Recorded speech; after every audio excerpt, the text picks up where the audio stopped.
Hello and welcome back to Sir JCTV. My name is John Carlo B. Gorospe, a senior high school teacher, Brigada Eskwela Coordinator, Filipino Focal Person, School Information Coordinator, School Paper Advisor at Bonifacio G. Suleiman High School, formerly Balanti High School, and I'm one of our Schools Division writers. I'm currently taking up Master of Arts major in English at Aurelio University. Today, we embark on a fascinating journey into the world of ethical theory. In this episode, we're diving deep into the two intriguing ethical theories, the virtue theory and feminist theory.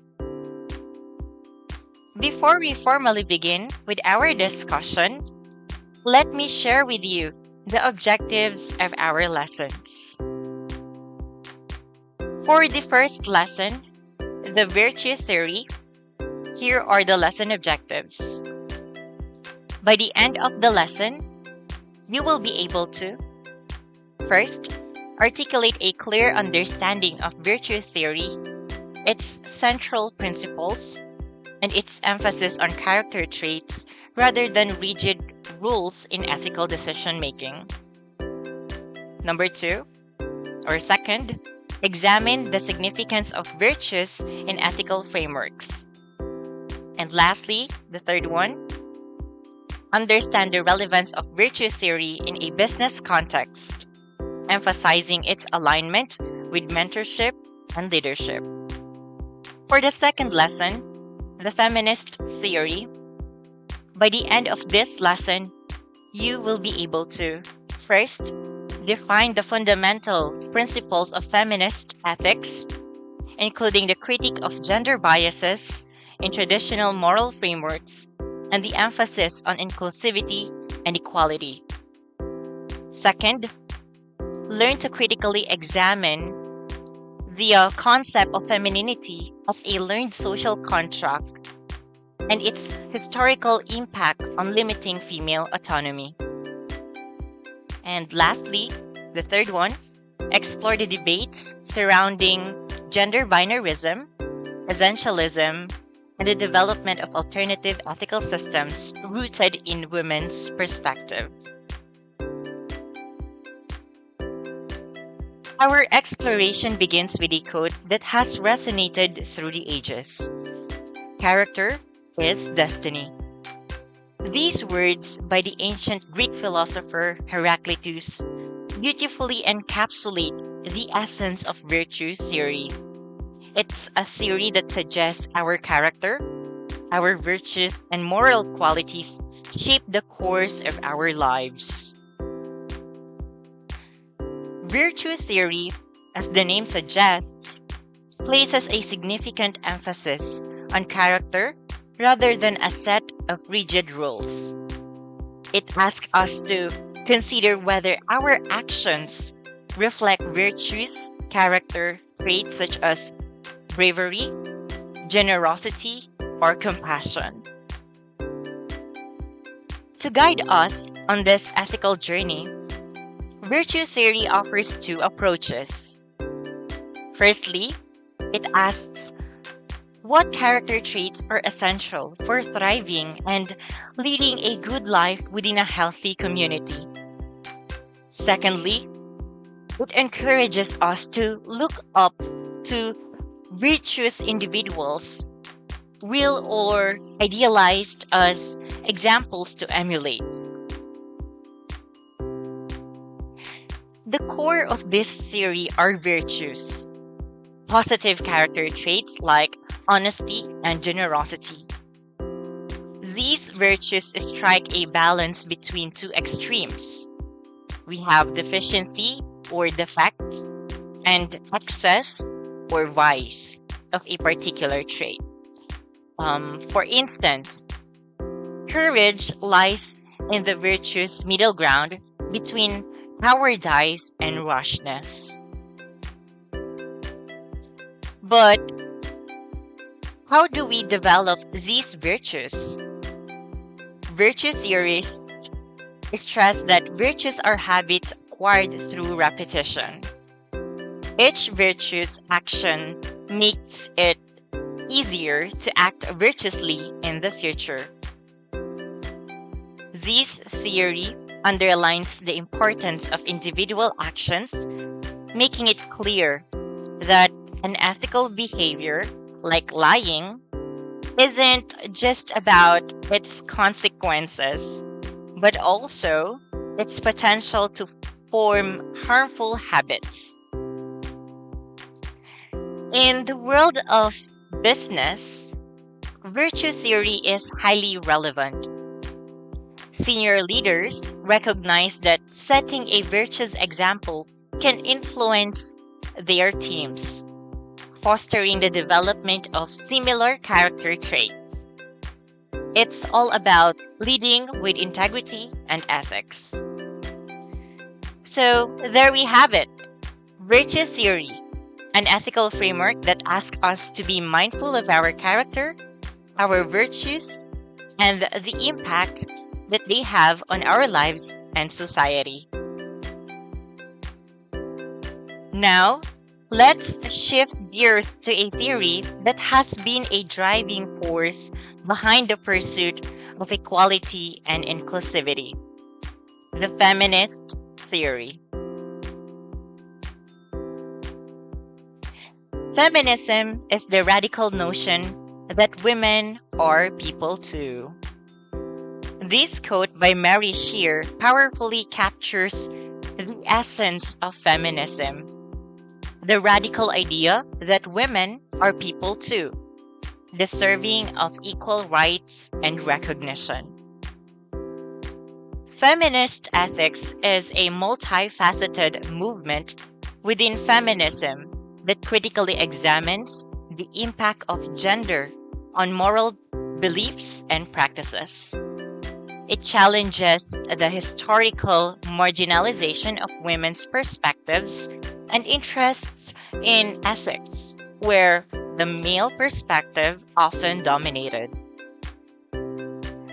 Central to feminist ethics is the concept of the feminine, challenging the notion that femininity is inherent and instead seeing it as a learned social construct shaped by traditional gender roles and norms. One significant contribution of feminist theory is the ethics of care. Championed by Carol Gilligan, this approach values caring relationships and individual interest over abstract principles, recognizing the complexity of real-life situations. Intersectionality, another vital concept, emphasizes how various aspects of individual or identity intersect. It promotes solidarity among oppressed groups and fosters a more inclusive ethical framework. So, in summary, feminist theory challenges traditional norms, advocates for inclusivity, and contributes significantly to the pursuit of social justice and equality for all, regardless of gender identity. For our assessment, here are the essay questions for both the virtue theory as well as the feminist theory. For the virtue theory, number 1, describe the central principles of virtue theory, emphasizing its focus on character traits over strict rules in ethical decision-making. Number 2, explore the role of virtues within ethical frameworks. Explain how virtues such as bravery, generosity, and compassion contribute to ethical decision-making. And number 3, investigate the relevance of virtue theory in the context of business leadership and mentorship. How can senior business leaders embody virtuous character traits to positively influence their teams and organizational culture? Provide real-world examples to support your analysis.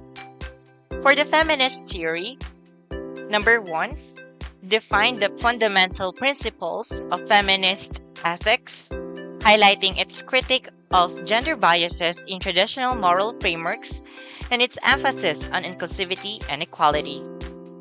Number 2, discuss the concept of femininity as a learned social construct and its historical impact on limiting the female autonomy. Explore how traditional gender roles and norms have shaped the perception of femininity and its implications for women's agency. And then the third one, examine the debates surrounding gender binarism and essentialism within feminist ethics. Provide examples of these alternative ethical systems to illustrate their application. To support my claims earlier, and to have further knowledge about our lessons for today, here are videos that I got from YouTube. So watch and learn.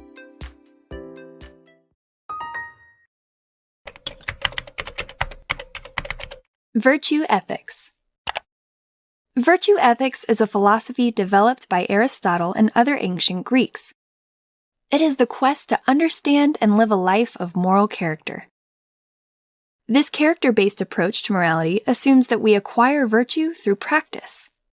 By practicing being honest, brave, just, generous, and so on, a person develops an honorable and moral character. According to Aristotle, by honing virtuous habits, people will likely make the right choice when faced with ethical challenges. To illustrate the difference among three key moral philosophies, ethicists Mark White and Robert Arp refer to the film The Dark Knight, where Batman has the opportunity to kill the Joker. Utilitarians, White and Arp suggest, would endorse killing the Joker. By taking this one life, Batman could save multitudes. Deontologists, on the other hand, would reject killing the Joker simply because it's wrong to kill. But a virtue ethicist would highlight the character of the person who kills the Joker. Does Batman want to be the kind of person who takes his enemies' lives? No. In fact, he doesn't. So, virtue ethics helps us understand what it means to be a virtuous human being. And it gives us a guide for living life without giving us specific rules for resolving ethical dilemmas.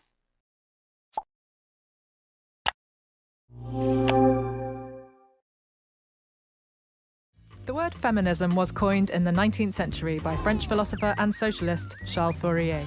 But while feminists all seek equality between the sexes across political, social, and cultural spheres, there is no one type of feminism. The author Rebecca West wrote in 1913, "I myself have never been able to find out precisely what feminism is. I only know that people call me a feminist whenever I express sentiments that differentiate me from a doormat." The first wave of feminists fought for women to be able to vote and own property. Until these gains were made, largely in the late 19th and early 20th centuries, women often needed male guardians to transact business on their behalf, which was particularly galling if your guardian was an idiot. In 1949, the brilliant French philosopher Simone de Beauvoir published The Second Sex. She argued that one is not born, but rather becomes a woman. This was good news for those who felt constrained by the expectation that women should be quiet and nice. Beauvoir's critics, and feminism's critics, have often said that anger is not very ladylike. This is no bad thing. Who wouldn't rather be a woman than a lady?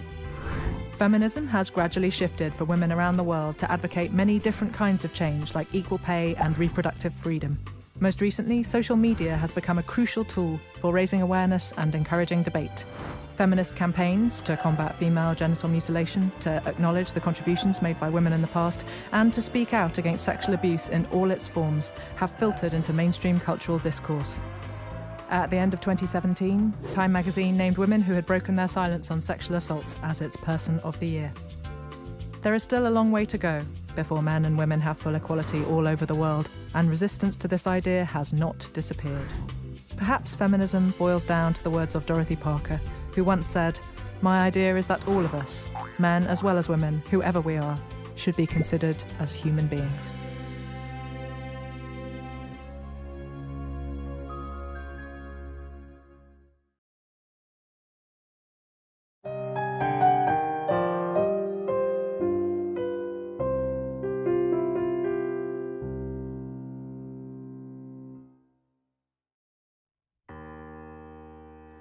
I was appointed 6 months ago, and the more I've spoken about feminism, the more I have realized that fighting for women's rights has too often become synonymous with man-hating. If there is one thing I know for certain, it is that this has to stop. For the record, feminism, by definition, is the belief that men and women should have equal rights and opportunities. It is the theory of the political, economic, and social equality of the sexes. I started questioning gender-based assumptions a long time ago. When I was 8, I was confused being called bossy because I wanted to direct the plays that we would put on for our parents, but the boys were not. When at 14, I started to be sexualized by certain elements of the media. When at 15, my girlfriends started dropping out of their beloved sports teams because they didn't want to appear muscly. When at 18, my male friends were unable to express their feelings. I decided that I was a feminist, and this seemed uncomplicated to me. But my recent research has shown me that feminism has become an unpopular word. Women are choosing not to identify as feminist. Apparently, I am among the ranks of women whose expressions are seen as too strong, too aggressive, isolating, and anti-men, unattractive even. Why has the word become such an uncomfortable one? I am from Britain, and I think it is right that I am paid the same as my male counterparts. I think it is right that I should be able to make decisions about my own body. I think it is right that women be involved on my behalf in the policies and the decisions that will affect my life. I think it is right that socially I am afforded the same respect as men. But sadly, I can say that there is no one country in the world where all women can expect to receive these rights. No country in the world can yet say that they have achieved gender equality. Thank you very, very much.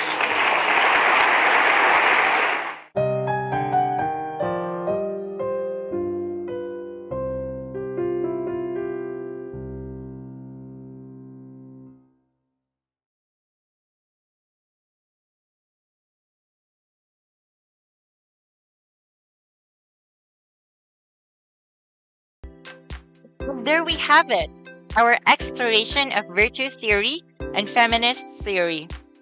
Two distinct ethical perspectives that remind us to consider our character and to champion equality and inclusivity in our ethical decisions. Thank you for joining us today on Sir JC TV. If you found this video insightful, don't forget to like, share, and subscribe, and hit the notification bell. And remember, in the realm of ethics, character truly is destiny, and feminism reminds us that equality is the path we should all walk together. Thank you, and until next time.